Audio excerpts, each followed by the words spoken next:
Greetings, fellow YouTuber. My name is Tim.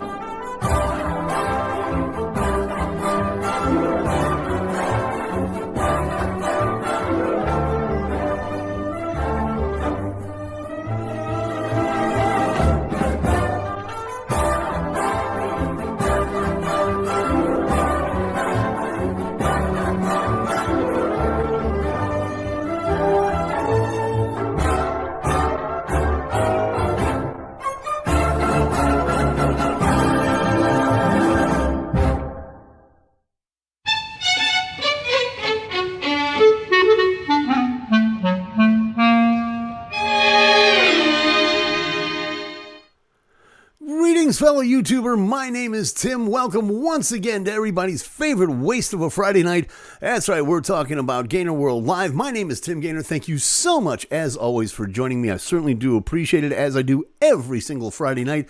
Why do we do this every Friday night, you ask? Because Thursday is just so bland, and Saturday, well, let's face it, most of us have lives. Or maybe you don't. I don't know. That's strictly a personal thing. But just be that as it may, we have done this on Friday nights for about the last, 2 years now, almost. Reason being is because back there in the days, remember back when we all thought we were going to die from the coronas and everything like that? Yeah, good times. So anyway, we decided that we were going to take an hour every Friday night for everybody to kind of get together and let their hair down and just talk about things and make sure everybody's in a good mood. And just, even if you're not, give you a chance to kind of vent a little bit. As a matter of fact, Amu City kind of bounced in before the show and said, can't make the show today. RIP to our fallen David Crosby. Hopefully he's found his way back to the garden. Have a great weekend. Amu City, okay, always, I understand completely, bro, and go right ahead. We'll get to that in just a moment. Gary from the Incredible Edibles, as always, popping in to say hi. Always do appreciate that, Gary. Thank you so much. If you're watching the show live, you don't have to strain your neck all the way and look all the way over here. You don't have to do that because we've got this little thing right here. It's right here. And that's the chat from over there. We put it over here. Why? Because we can. And that's the last four letters of the word American. I can. So that way, you can kind of follow along and not have to strain your neck. Also, if you're watching the replay on this after we do the show live, you can always play along. You can read along with us. And you can comment down below in the comments. We will get back to you. We will answer you eventually. And that's a promise from me.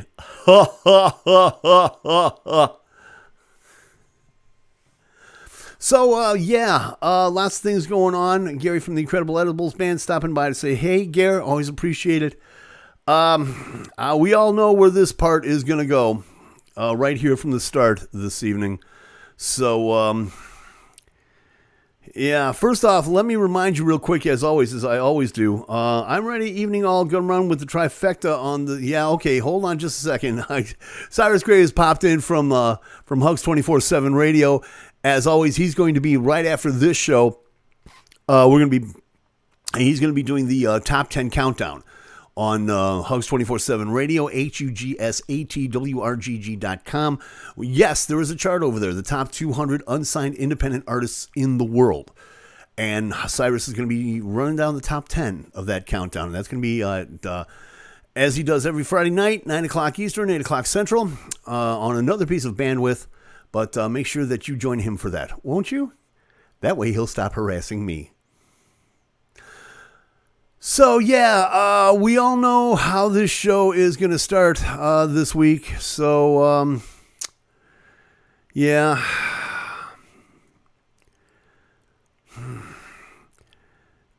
This has been one of those weeks. Another one of those weeks. And you just kind of think to yourself, how is this possible? But we're going to get to all of it. But first, let's get to the meat and potatoes. Let's get to the Deadpool report and see what we can do to hash all this out.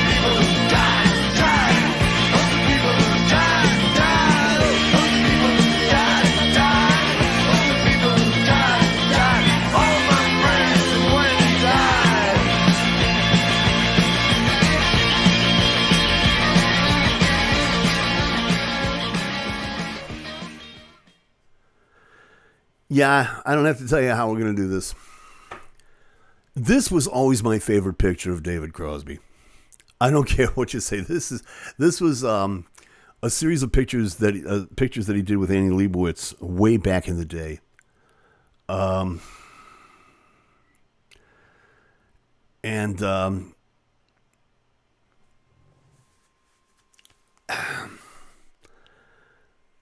This one's rough. This one's rough. I told you when we started last week, we started with this segment, that the reason I made this because I knew, and I was talking to one of my sons yesterday, and yeah, 2023 is starting off just like 2016. If you remember back in 2016, in December of 2015, we lost Lemmy Kilminster.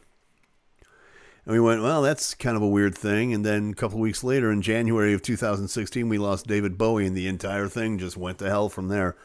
Same thing applies. December, we lost Christine McVie. A couple of weeks ago, we lost Jeff Beck. Yesterday, we lost David Crosby. This is, if you don't know, unless you've been in a cave for the last 50 years, this is the guy that literally defined, one of the guys that literally defined 60s music. He died the other night at the age of 81. A source close to Rolling Stone confirmed it. Didn't disclose a cause, but from what I understand, his family is saying that he passed away after a long illness. Now, I didn't even know that he was sick. I'm one of those weird people that like Twitter. Okay? And one of the people that I followed and occasionally conversed with was David Crosby. And I can say beyond a reasonable doubt that he was tweeting as far back as late Tuesday night. Or wait a minute, I may be wrong on that. Yeah, no, as far back as Monday, Tuesday night. He was talking about the arrest in Germany of Greta Thunberg. So this had to have come very, very quickly. Not that would be surprising given his age and the medical history that he had, which we'll get into in a little bit. But what just his work with the Byrds justified half of what he did. I mean, he was a founding member. 8 Miles High. So you want to be a rock and roll star? Turn, turn, turn. The cover that I recently made of I'll Feel a Whole Lot Better. Mr. Spaceman.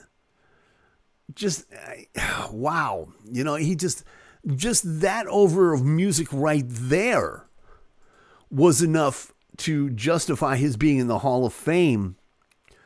But it was kind of funny because the story goes, if you're any fan of 60s music, if you're any fan of music history, if you're any fan of the Byrds and so on and so forth, you know how the story goes. They were riding on the crest of the wave. And it's funny because they kind of threw him out of the band, is what it amounts to. As a matter of fact, by 1967, and this is according to an interview that Cross held with Rolling Stone back in 1970, the story goes, and this is a quote now: Roger McGuinn and Chris Hillman, the two other founding members of the Byrds, drove up in a pair of Porsches, said I was crazy, impossible to work with, and an egomaniac. All of which is partly true. I'm sure sometimes that I sang shitty, wrote terrible songs, made horrible sounds, and that they would do much better without me. in the heat of the moment, they probably exaggerated, but that's okay. I kind of took it to heart, though. I just said, okay, kind of wasteful, but okay. And then a couple of months after that happened, he went to a party at Joni Mitchell's house. And that's when he met up with a couple of friends of Joni's, Stephen Stills and Graham Nash. And they were sitting around a piano. And the story goes that the first song that they sang together was Stephen Stills' "You Don't Have to Cry." And they learned it right there in that afternoon, and they became a band that afternoon. Then, of course, we all know the story after that. They went into the studio, cut an absolutely magnificent album that, if you don't have it as a part of your vinyl or CD or streaming library, you really don't know music. Okay, just this album alone, Marrakesh Express, Carry On, I Almost Cut My Hair. It's just an amazing album. An amazing album. Of course, Dave, wrote, Long Time Gone on that one, which he told Rolling Stone, quote, "It was a result of losing him, losing John Kennedy and Martin Luther King."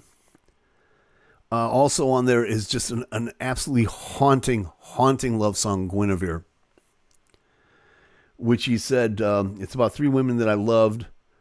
One was Christine Hinton, the girl that got killed, who was killed in a car accident in 1967, which he never fully got over, and he was always very public about that. One was Joni Mitchell, the other one is somebody I can't tell, and he always said that it was his best song. Now, here's something else for you to think about. Now, right off the crest of that album, their second gig, their second time playing in public, was Woodstock. Now, think about this, if you will, for just a moment. They, for their second job, I mean, most of us, and I know a lot of my musician friends are watching this show right now, and we're lucky if we can get, maybe 20 or 30 of our friends, to watch us on a Saturday night at a bar. Their second gig, they faced 500,000 people. And they blew the doors off the place. Figuratively speaking, I mean, I know they were outdoors on a farm, but you know what I'm talking about. Of course, later on after that, they hooked up with Neil Young, became a foursome, and again, another iconic, totally brilliant album, Deja Vu. Good Lord. What do you say? What do you say? The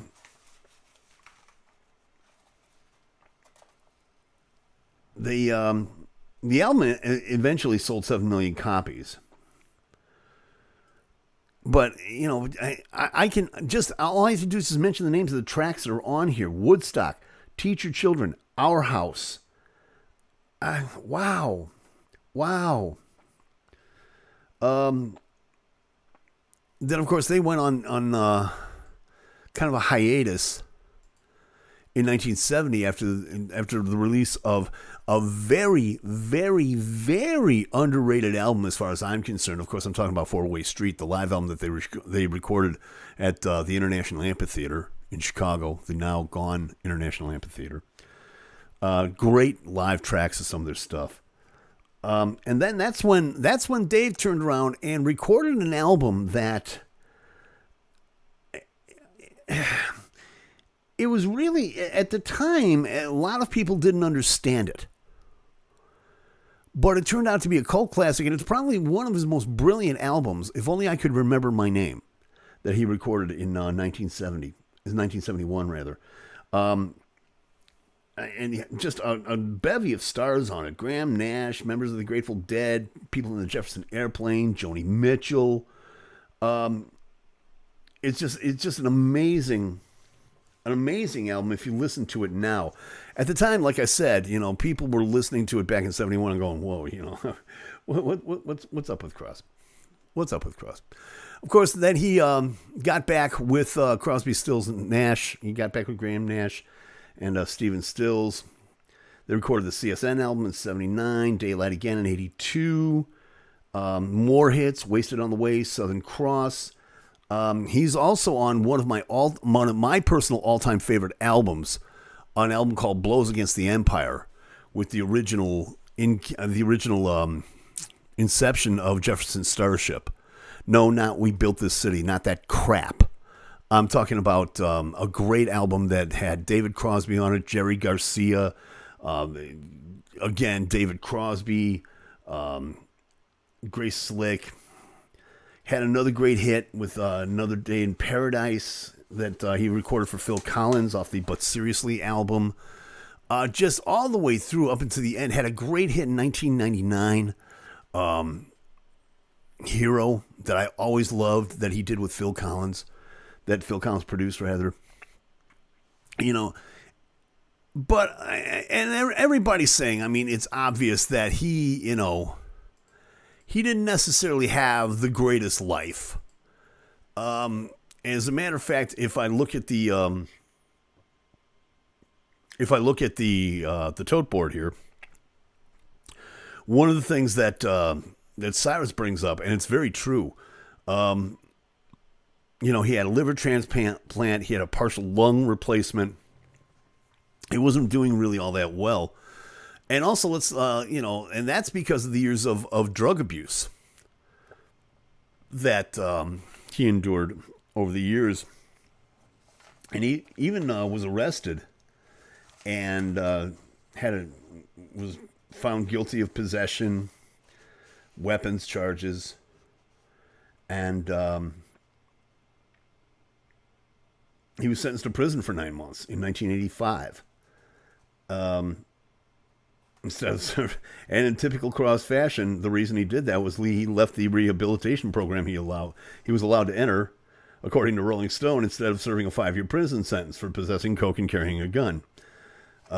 So yeah, in fact, while he was on probation, while he was out on appeal bond, that was when he appeared with Graham Nash and Stephen Stills at Live Aid.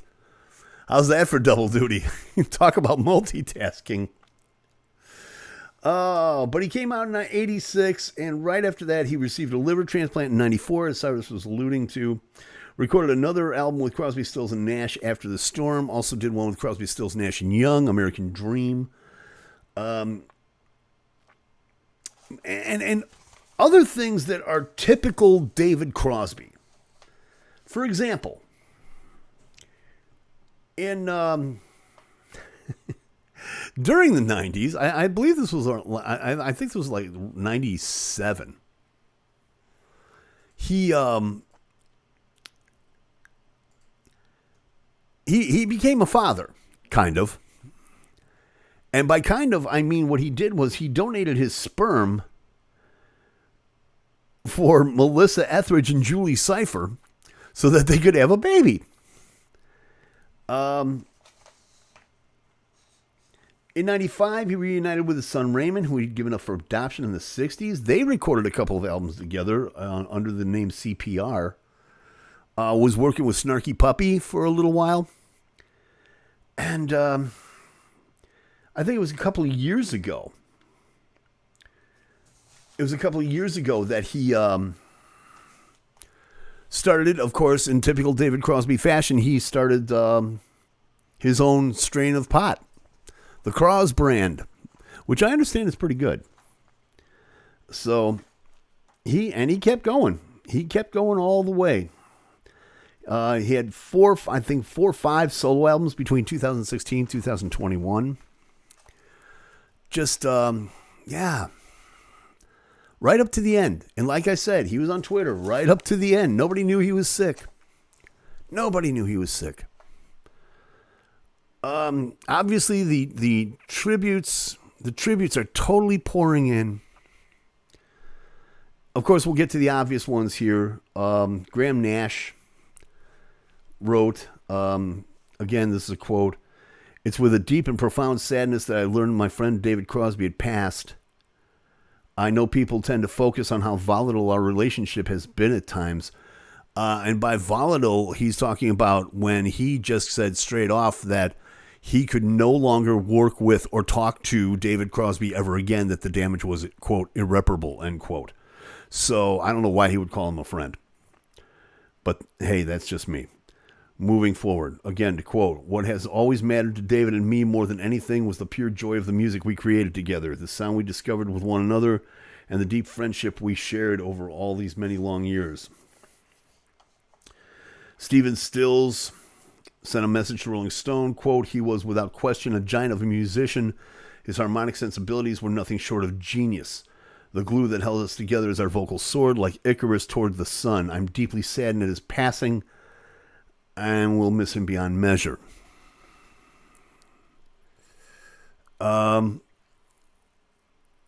Brian Wilson wrote, "I'm heartbroken to hear about David Crosby. He was an unbelievable talent, such a great singer and songwriter, wonderful person. I'm just at a loss for words."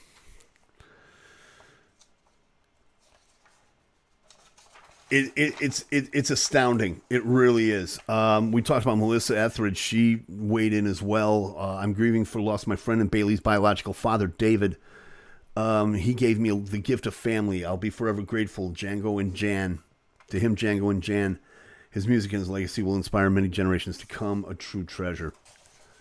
Wow. What do you say? What do you say? Except that truly one of the greats is gone. Truly one of the real greats has left us. And, yeah. Not much more to add there. Except that, boy, oh boy, 2023 is getting off to a hell of a start, isn't it?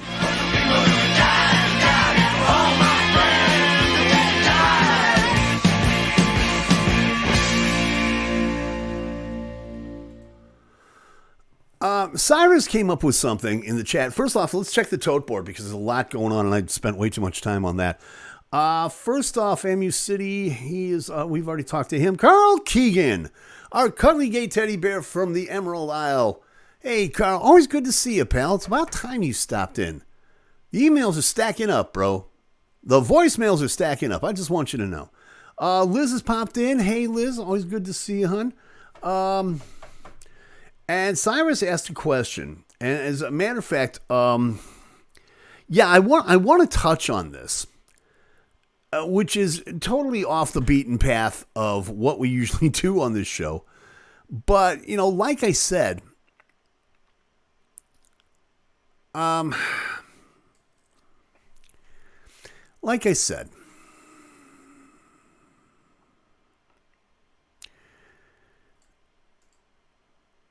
normally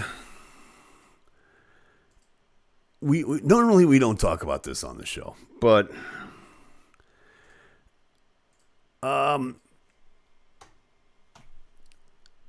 since 2023 is starting to look like it's gonna suck really bad, we need to talk about, you know, we make jokes about the Deadpool on this show. And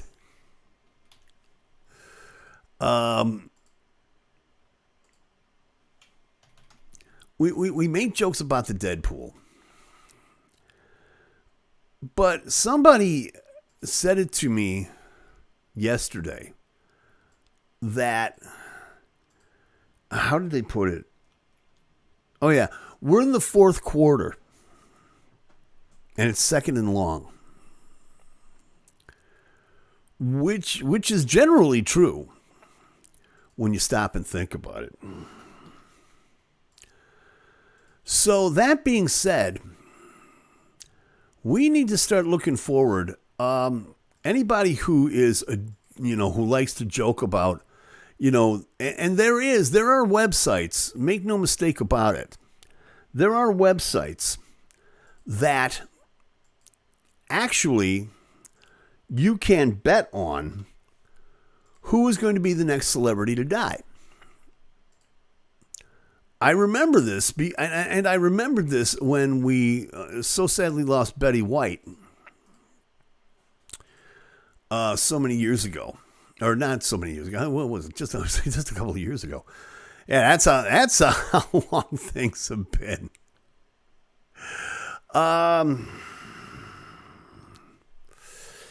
But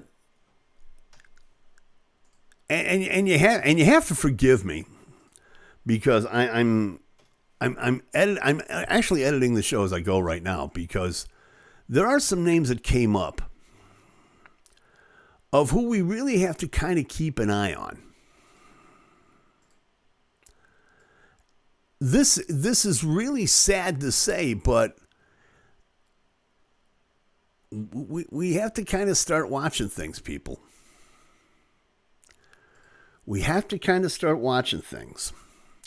And Cyrus brought this up the other day to me. And he and I, rather morbidly, came up with names of people that, well, let's just say that it's a pretty sure bet that they could be next on the list. As a matter of fact, Ezra Day, Easy Day, our own Easy Day from Hugs 24/7 Radio has popped in. Easy, how you doing, man? 2023 started off a bit on the rocky side. We'll rise above it. Keep the good memories and make some even better ones. Yeah, and I feel the same way, dude. I'm kind of the same person. But let's face it. Our icons, just as they did 5 years ago, our icons, or 7 years ago, our icons are dropping like flies all of a sudden. And we really have to start thinking about this. Carl's saying Alec Baldwin. No, Alec will be in jail before Alec dies. Too soon? If you haven't heard that news, he's being charged with involuntary manslaughter. Easy saying Willie Nelson is next. That's not a bad idea. I should have added that. But here's some that we really need to think about that could be next on the list. I'm not saying I want these people to go. God forbid anything should happen to them. And Cyrus is getting in front of me on this. The first name that Cyrus and I actually thought about was Brian Wilson. Brian's 82. Okay.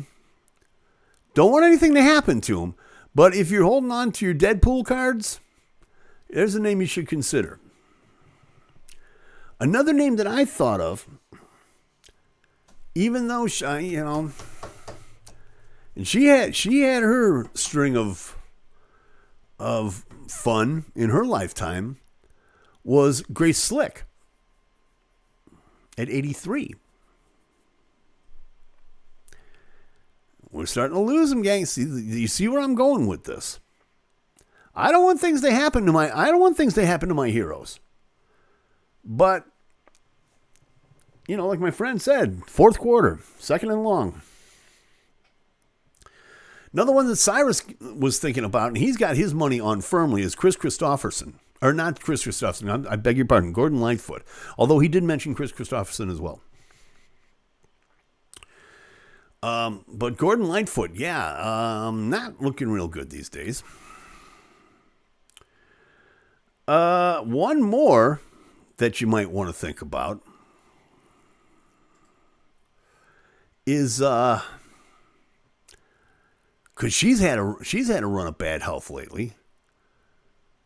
All right, and I'm not even going to ask you who. I'm not even going to tell you who this is. I'm not even going to tell you who this is.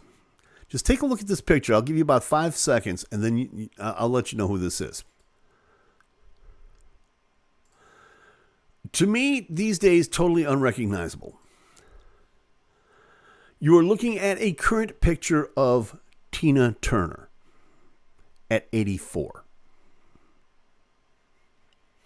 She is in bad health, currently, living in, I believe, Sweden. Carl wants to know, is Neil Young somehow still alive? Yes, Neil is still alive. Neil is definitely still with us. One more to think about. Bob Dylan. He's getting up there. He's laying down the black salt and burning a few candles to ward off the bad spirits. Yeah, I understand that. Believe me, Cyrus, I get it. And there's one more.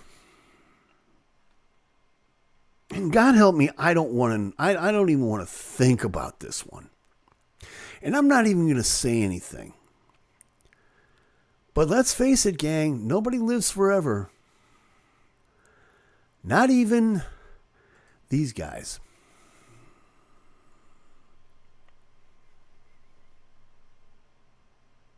Paul is 81. Ringo is 82. And that's something I just don't want to think about. I really don't. I mean, I was one of the people that saw them on the Ed Sullivan Show for the first time. You know, February 9th, 1964, changed 60-year-old Timmy's life. Yeah, we have to start thinking about these things.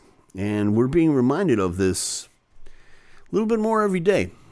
Yeah, even Carl's saying they're getting near the Undertaker.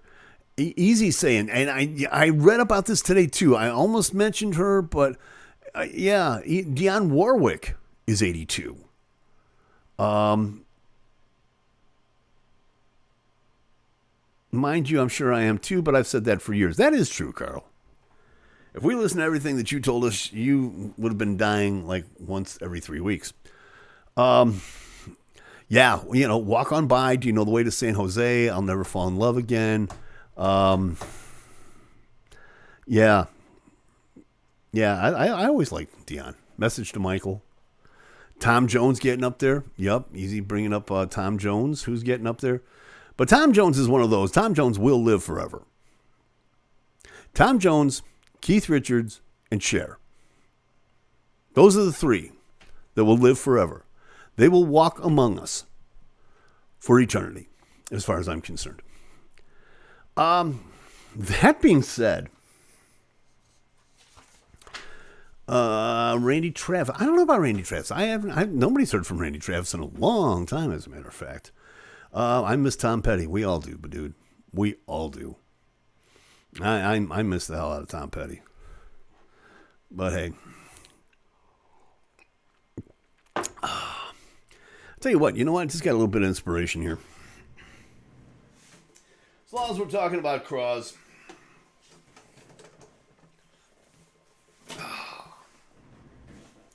Haven't had a chance to do this in a long time. I know this wasn't a David Crosby song per se, but this was one of my favorite Crosby Stills. Liz is saying, it's about time. It's about time. You never play guitar anymore. It's about time.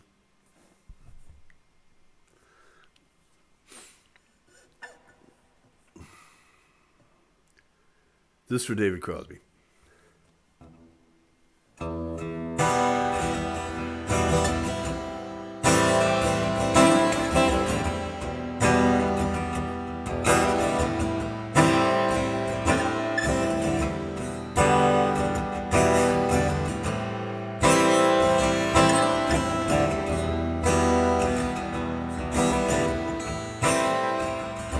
If you smile at me, you know I will understand, 'cause that is something everybody everywhere does in the same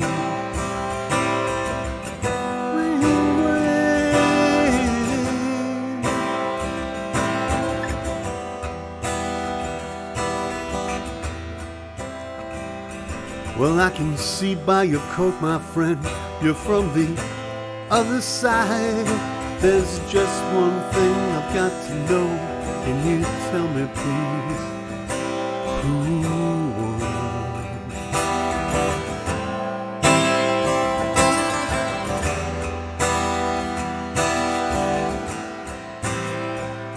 Say, can I have some of your purple berries? Yes, I've been eating them for 6 or 7 weeks now.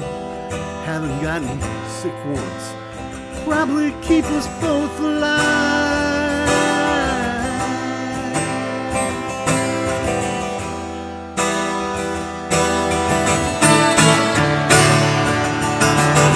Wooden ships on the water, very free. Easy to know the way it's supposed to be. All the way to the restless breeze, very free and easy.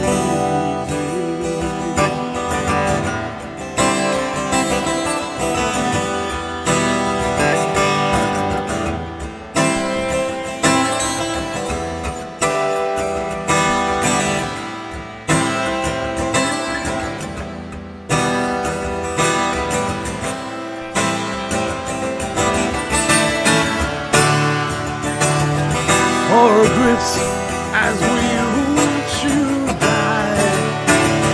All we can do is echo your anguish cry. Sail away, love's breathing time. We need you, we are leaving.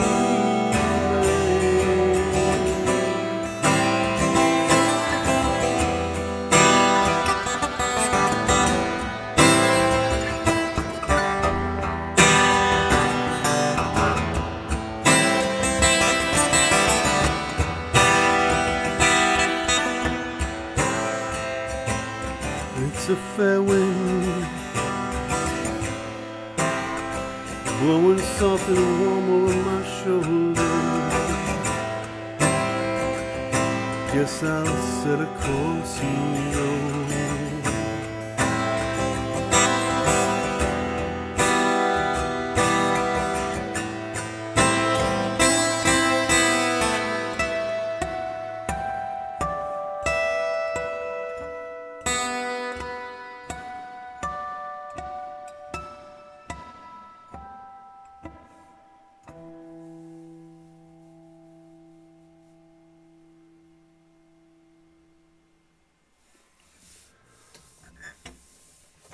One of my all-time favorite Crosby, Stills, and Nash songs. Always loved the beautiful cover of that was done by Jefferson Airplane back there in 68, 69.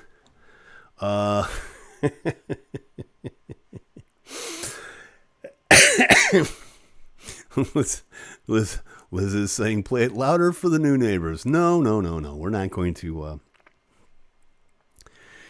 I think we've. I did get new neighbors, and they're very quiet, shy, timid people, and we're trying to. We're trying to get them out of that shell real quick, if you know what I'm saying. Does anybody remember? Does anybody remember the Netflix series Tiger King? Now I've got to admit that I've never watched the show. I don't want to watch the show. I have absolutely no interest in this show. In fact, I had to look up what this show was about when I heard about this story.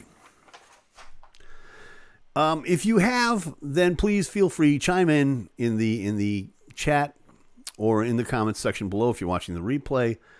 Liz is saying that Carol Baskin was on Dancing with the Stars. Okay, well, that's another show that I have absolutely no interest in whatsoever. But if you don't know Tiger King was a series that was on Netflix during the pandemic, mostly 2020 and 2021. And the basic synopsis, according to Netflix, again, a quote: "A rivalry between big cat eccentricities takes a dark turn when Joe Exotic, a controversial animal park boss, is caught in a murder-for-hire plot.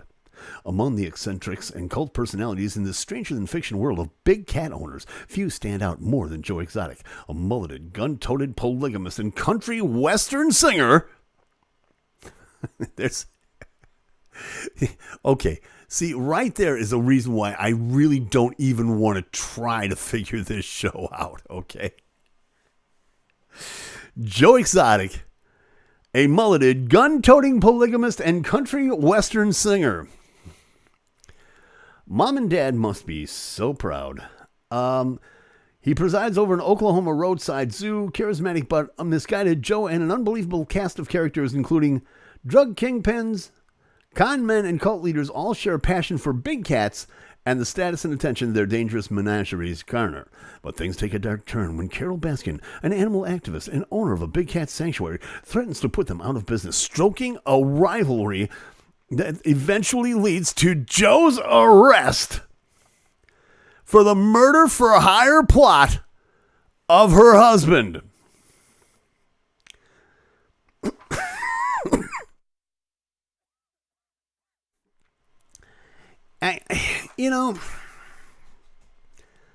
Things get... It reveals a twisted tale that the only thing more dangerous than a big cat is its owner. This was an actual TV show, y'all. This was an actual TV show. And I never watched it. I didn't care to watch it. I have no desire to watch it. But I guess the big thing about this is that her ex-husband, Carol Baskin,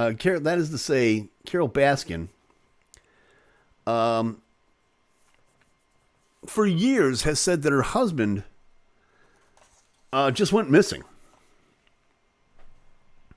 He just went missing. Her ex-husband, Don Lewis. Well, it turns out he may not be gone after all. According to the New York Post,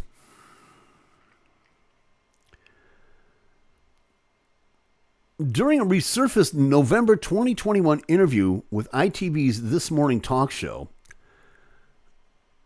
Carol Baskin, now 61, alleged that her ex, who, by the way, was declared legally dead in 2002 after disappearing a few years before, is actually alive and well.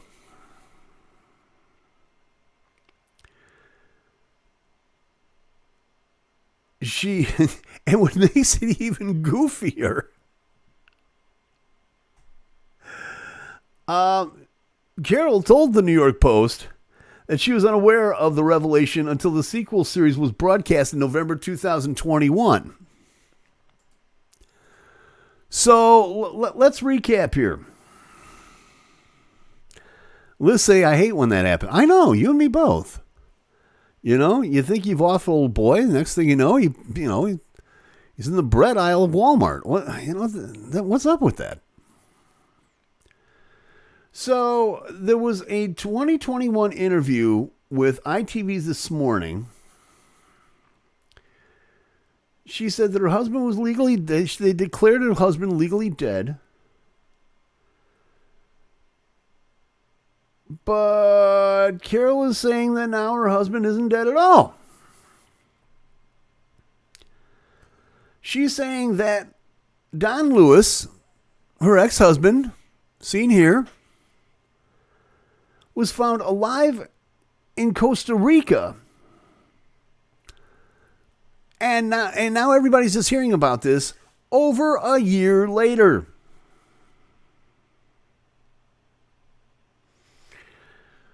I guess when they did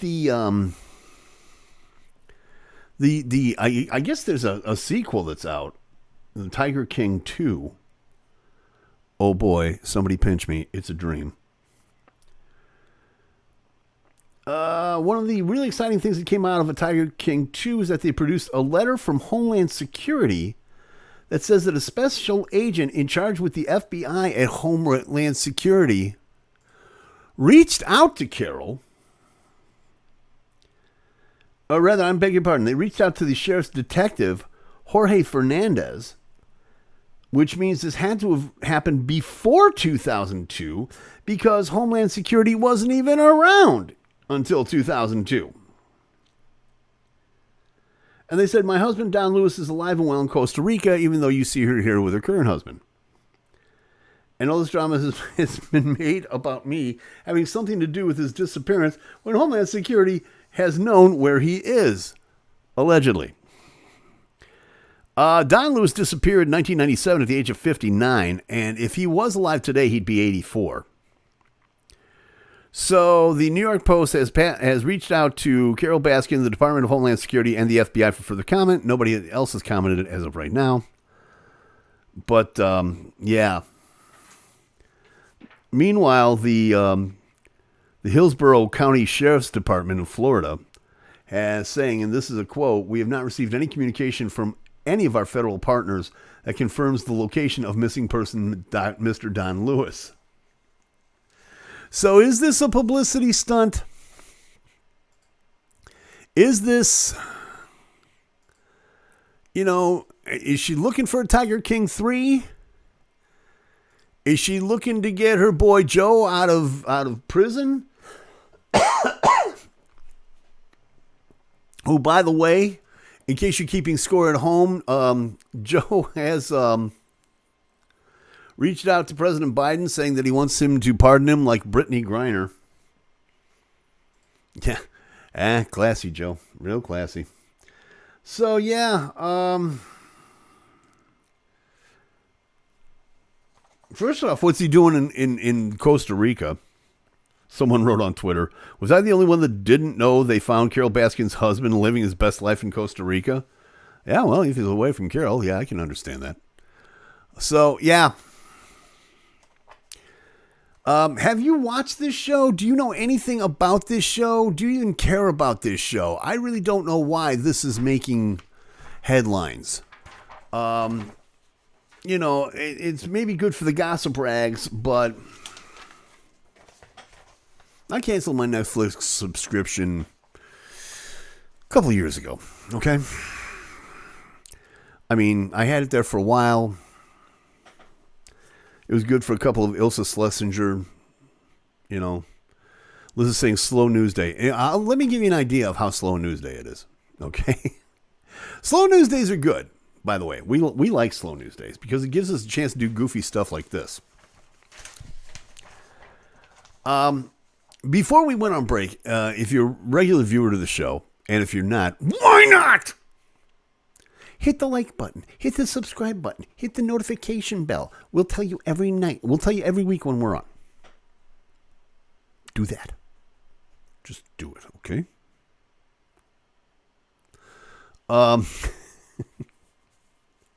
I do way too much coffee on this show. I know, I realize.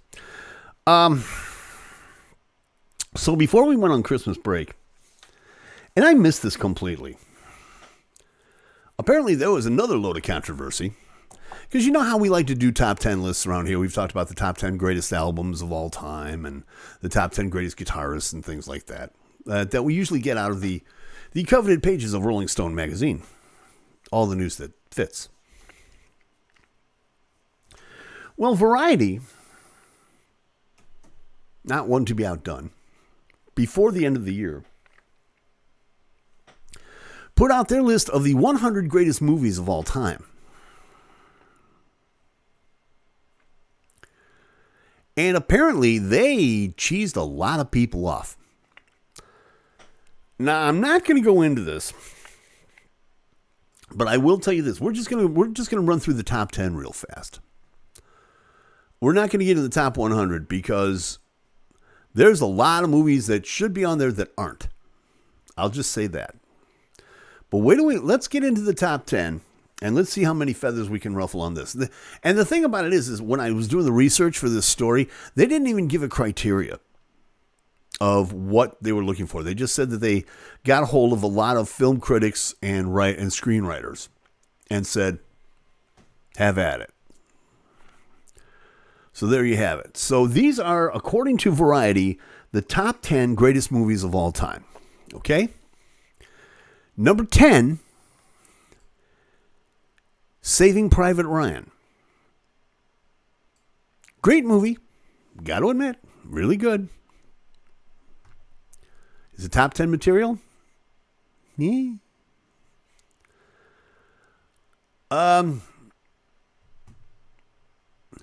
Number 9, All About Eve. Great movie. Bette Davis, 1950. Loved that movie. Definitely should be on the list. Definitely.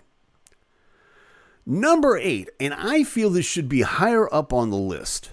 Actually, it should be right about where it is, or maybe a tad lower. Although it was a great screenplay, It's a Wonderful Life. Really good movie.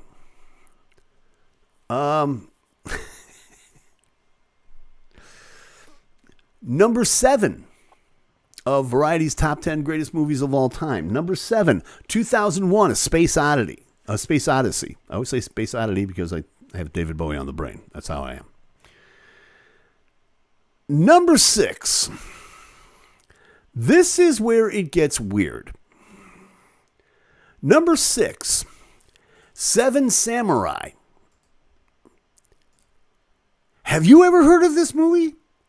I have never heard of this movie. It's a movie from 1954. It is a Japanese movie from 1954. Again, had to look it up. According to IMDb, the official internet database for movies, the synopsis for Seven Samurai. In the 16th century in Japan, a poor village is frequently looted by armed bandits after losing their crop of rice. Their patriarch, Grandpa, advises the villagers to hire a ronin to defend their village. 4 farmers head to town to seek out their possible protectors, but they can only offer 3 meals of rice per day and lodging for the samurai. They succeed in hiring the warming-hearted veteran Kambi Shimada, who advises that they need 6 other samurais to protect their lands. Kambi recruits the necessary 5 samurai, and the brave jester Kikushioto will move to the village. After a feared reception, Kambi plots a defense strategy, and the samurai begins training the farmers to defend their lands for family and the battle that approaches.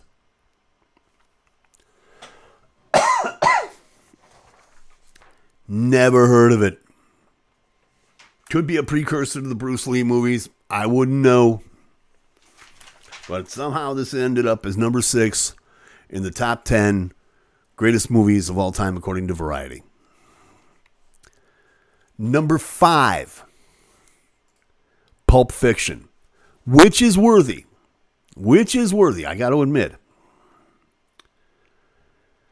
Number 4 really cheeses me off personally because I have every single movie list I have ever seen since the age of 12 has always had this movie at the top, Citizen Kane at number 4.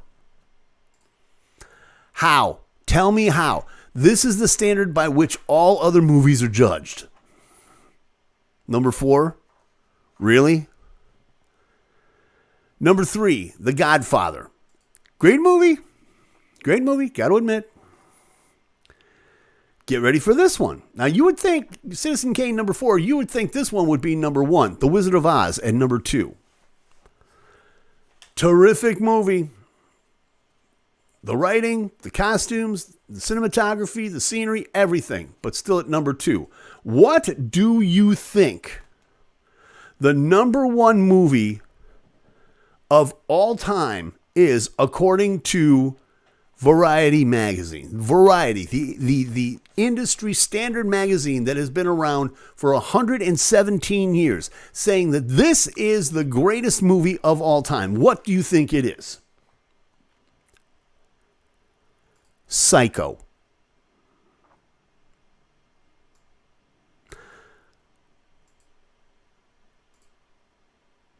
Are you kidding me?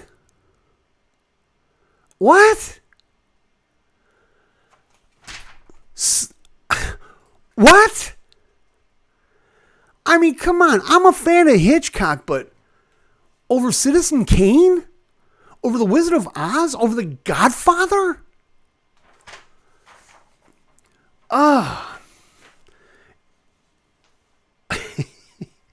Liz said, I thought I burned all those lists. Yeah, you did, but I got to them anyway. And now here's something that's going to really mess with here's something that's really going to mess with Cyrus, because he mentioned two great movies that are not on this list. They're not in the 100 greatest movies anywhere. Goodfella, not on it. Ghostbusters, not on it. Liz, unfortunately, Finding Nemo, not on it. Bull Durham, not on it. On the Waterfront, not on it. It just doesn't make sense to me. I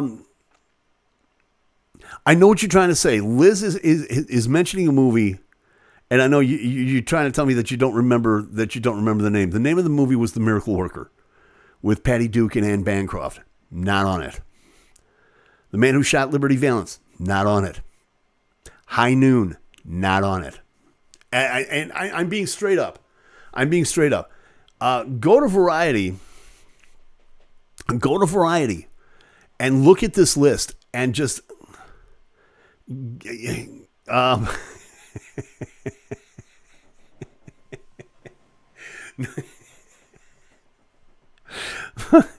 Oh, I'm really glad I get to see the chat before you do watching this. Fellow YouTuber, I have a confession to make. I get to watch the chat about a full 15 seconds before you get to see it on your screen. And so when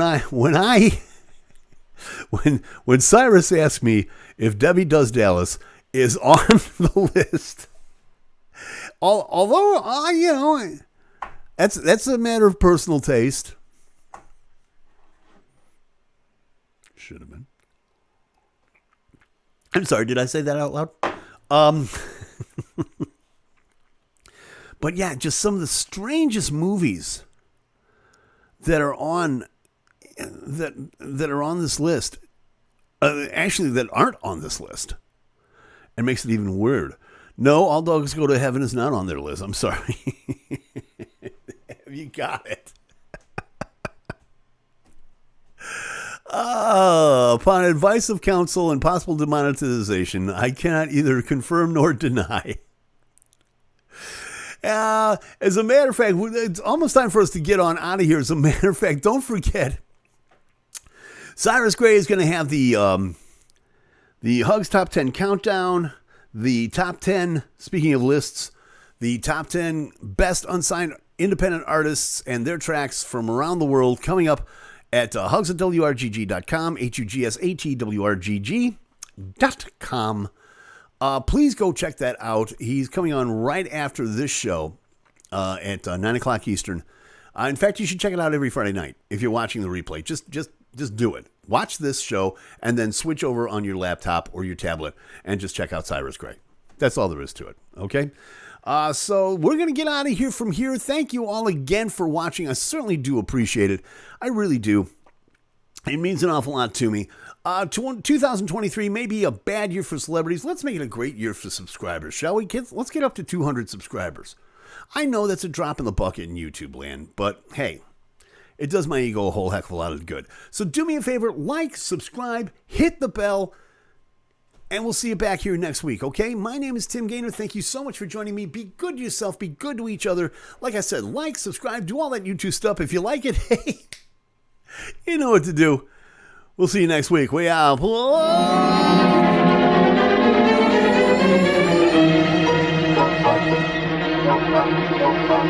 Bye.